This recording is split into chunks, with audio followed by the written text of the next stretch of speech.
Hello and welcome to Fearless Finances, where I try to take the fear out of your finances. Today I want to talk to you about the logic behind Trump's inhumane tariff on penguins. Yes, it all goes together. It honestly does. And I got clips to support all of it. But this is the thing. I recorded this before Trump's 90-day pause. It's hard to keep up. Like, I don't have a news YouTube channel, and I don't have a staff to help me get all this content out there. So I'm set up to maybe drop a video every 2 to 3 days. I cannot keep up with all the changes around Trump world. Yesterday, that was April 9th. Today, when I'm recording this, you might be watching it on a different day, but today, right here, right now, while I'm standing right here, it is April 10th. Now, in the afternoon on April 9th, Trump put a 90-day pause, or at least that's what he said, or that's how the news reported it, on the tariffs. But there is really no pause. All countries of the world now have a 10% tariff on them still. He just didn't do all the ones on his crazy little chart. And the tariffs for China are all the way up to 145%. That means if a handy dandy little iPhone comes over here from over there, and it's supposed to be $1,000, it's now $2,450. Yes, as a result, today the markets are reacting and things are tumbling again. In the video you're about to watch, I've included some content about different economists and reporters who had some really poignant things to say about Trump's tariffs. And the whole idea is to give you more insight behind the madness so it's easier for you to predict what he might do in the future. So let's get to it.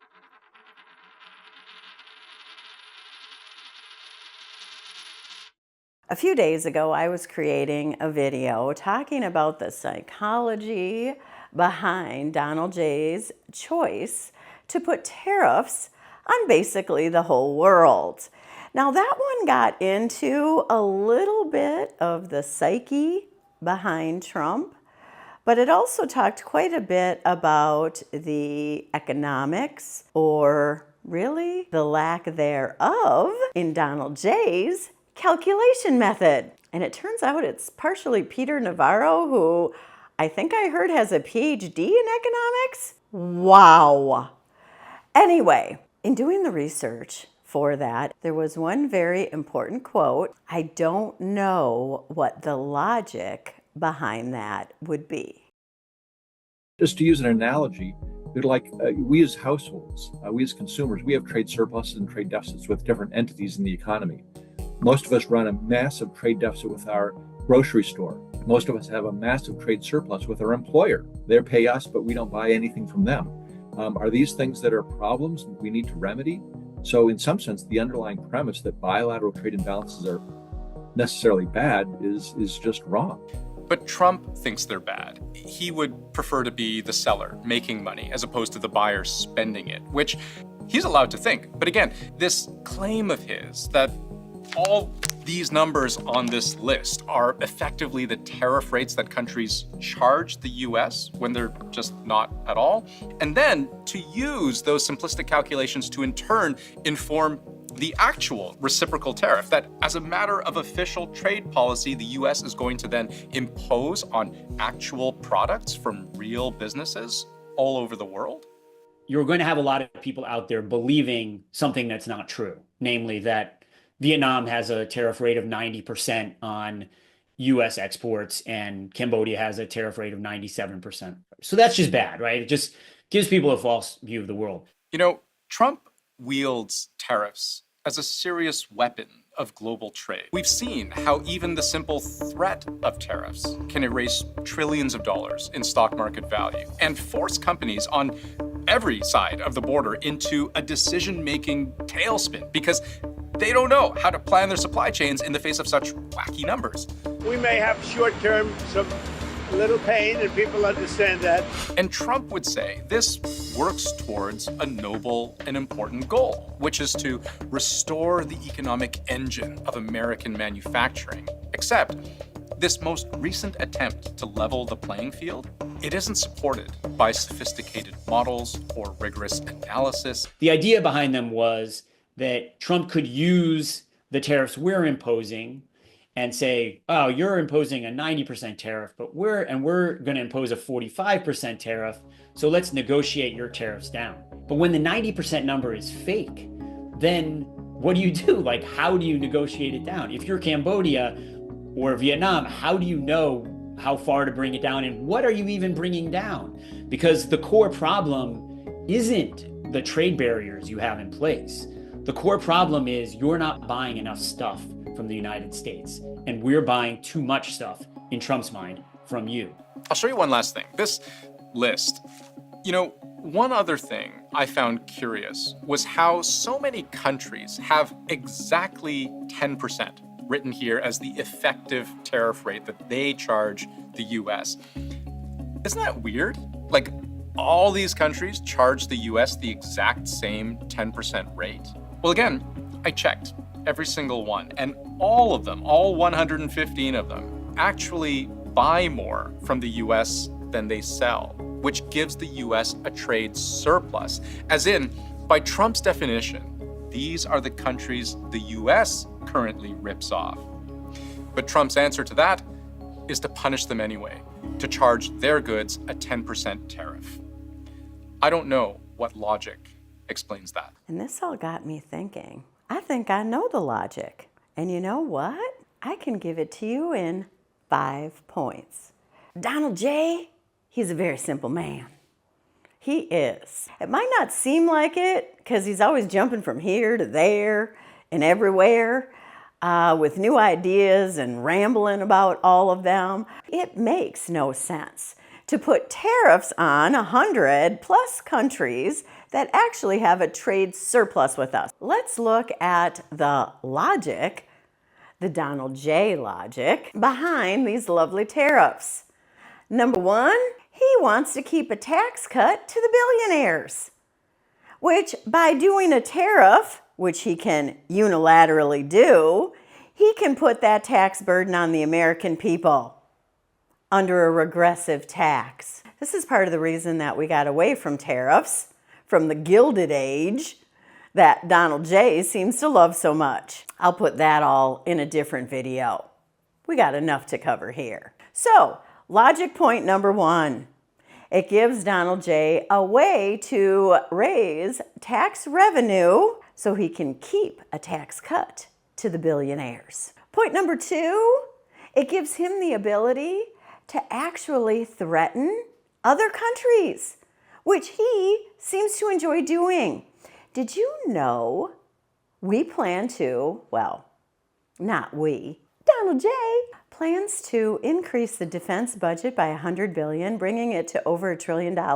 Yes, indeedy. Now, I thought he was going to be the anti-war president. But you see, by adding an extra $100 billion or a 10% increase to the defense budget, he can give some money to his billionaire buddies under contracts, but he'll also build up a bigger arsenal to threaten the world. Now, I don't know about you, but I personally would like to have health care, feeding starving children, good research, and a whole host of other things instead of more guns. Especially since Donald J. at one point wanted to use the military against the American people who were protesting. All of this makes me a little nervous. Under bullet point number 2, there's another quote this week that really moved me. He was going through lots of graphs and charts. When I actually put this together, I'll put his name somewhere around here so you can see it, because right now I can't remember it offhand. He was a lovely man. But when he said these words that I'm about to play for you, they resonated with me deeply. But one of the points I want to make is that some of the highest tariff rates, the way he did this, and I'll explain that in just 1 second, some of the highest tariff rates are under some of the poorest, most struggling countries in the world. And so Bangladesh is now going to pay a 37% tariff rate on stuff they sell to us. South Africa, 30%, and so on. So this is going to cut our purchases from these countries dramatically. It is going to hurt these countries' economies dramatically. It is not just bad economics, it's bad foreign policy, and it's inhumane. He called some of Donald J's tariffs on these poorer countries inhumane. They're inhumane for me and you and everyone else in the world who's now threatened by this madness. I also loved in the quote how he didn't stay there very long. He went on with his little numbers, because this is the reality. It's hard to stay there very long. I think of the men trapped in El Salvador who didn't get any due process. The people in these countries who have far less than we Americans even have. I see this every day here in Mexico. The Mexican people have far less than most of the Americans and Canadians who visit here. Now, surely we're helping their economy to some degree, but why would we further hinder a country instead of help them? Which brings us to logic point number 3. Trump is a simple man. He has one negotiation tactic and one only: the shakedown. He likes to intimidate people until they finally give in to what he wants. This is not the way that normal, healthy, rational people work. They listen to the other side and they come up with compromises that help both sides. That is what normal, healthy people do. Trump and many of the people he surrounds himself with are psychopaths. They do not have the ability to do that. And since Trump is also a narcissist, which I guess you kind of would be if you are a psychopath, it's hard to think of other people when you're just narcissisting and psychopathing, I guess. I recently saw a CNN news piece with Fareed Zakaria, and every single word resonated under point number 3. Liberation Day is an apt name for Donald Trump's policy to impose massive new tariffs across the world. His view of the United States is of a victimized colony, taken advantage of by other countries that have robbed it of jobs, industries, and money. This week, when announcing his tariff plans, he said this: "Our country and its taxpayers have been ripped off for more than 50 years. Trump's acolytes like J.D. Vance and Howard Lutnick parrot this view, painting a picture of a hollowed-out country with empty factories, unemployed workers, and stagnant wages. The reality is the opposite, and it is only because it is the opposite, in other words, because of America's unrivaled economic power, that Trump can even attempt his tariff policy. It is U.S. economic heft that allows him to try to force the rest of the world to bend to his will. But Trump is using American power in such a capricious, destructive, dumb way that it will almost certainly result in a lose-lose for everyone. The real economic story of the last 3 decades is that the United States has surged ahead of all its major competitors. In 2008, the U.S. economy was about the same size as the Eurozone. By 2023, it was nearly twice that size. U.S. average wages were about 20% greater than the average of the advanced industrial world in 1990. They are now around 40% higher. The average Japanese person was 50% richer than an American in 1995 in terms of GDP per capita.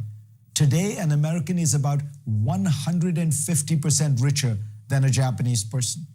In fact, the poorest American state, Mississippi, has a higher per capita GDP than Britain, or France or Japan. And yet, Donald Trump has been convinced that all these decades, as America has moved ahead, it is actually in steep decline. His worldview seems to have been set in the 1960s, when in his memory, America was a great manufacturing power.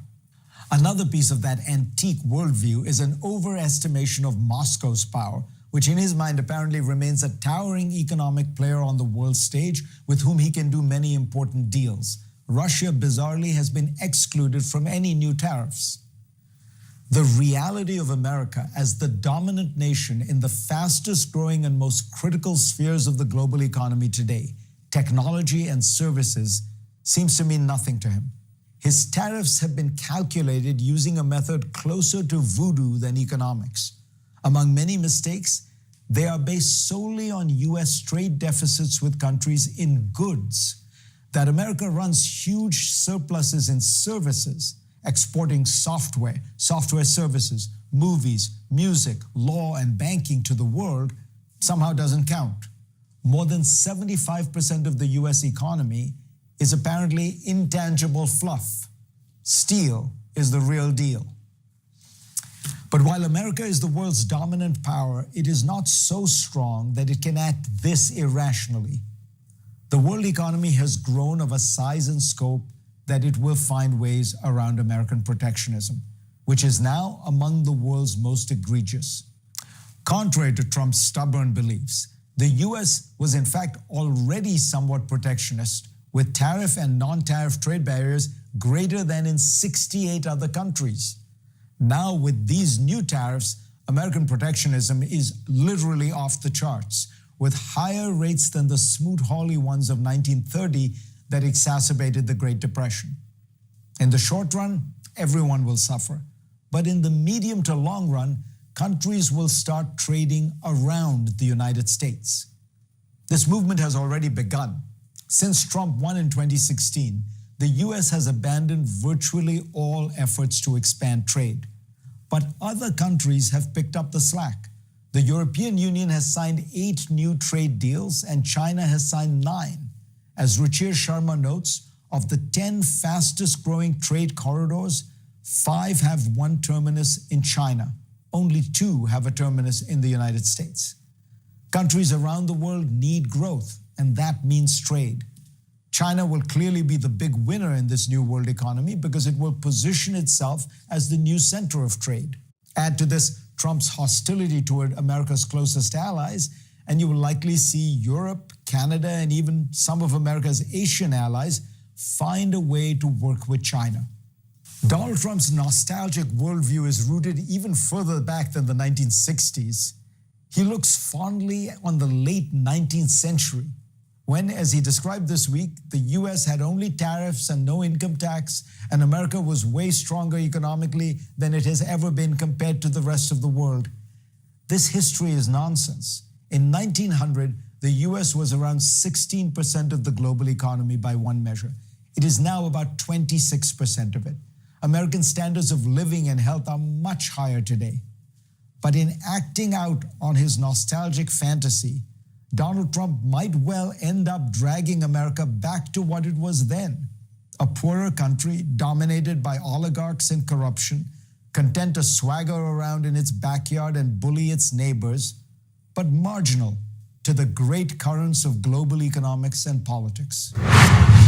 Which brings us then to point number 4 on the list of logic behind a crazy man's ideas. Trump loves to control things. He wants to be able to do whatever he wants to do whenever he wants to do it, and doesn't matter the consequences to anybody else. Just that simple. Which brings us then to point number 5, the logic behind the inhumane tariffs Trump has imposed on penguins.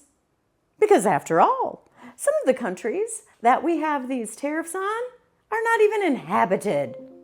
This is how sloppy the research was. So, number 5 is be in the center of attention. He wants all these people from all these countries to have to call him up and have to talk to him because he's muy importante. Now, if these 5 bullet points weren't crazy enough, what's also crazy is that Trump supporters are buying into this. Thankfully, some of them are falling away.